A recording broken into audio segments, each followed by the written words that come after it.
Israel passed a law on Monday banning the UN Palestinian refugee agency UNRWA from operating in the country.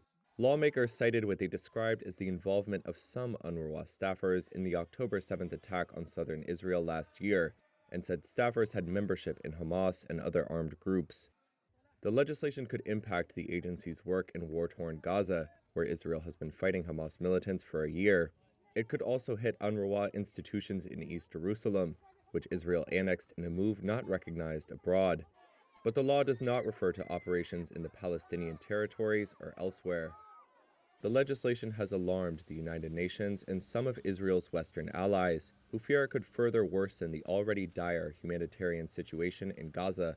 Prior to Israel's passage of the legislation, the U.S. State Department on Monday said it was deeply concerned by the proposed ban. We continue to urge the government of Israel to pause the implementation of this legislation.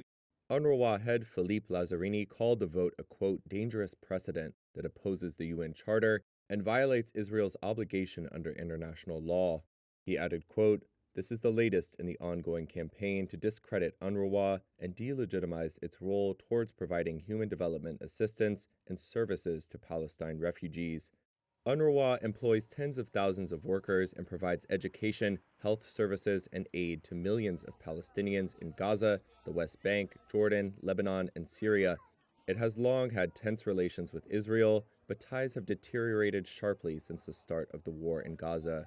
The UN said in August that 9 UNRWA staff may have been involved in the October 7th assault and had been fired.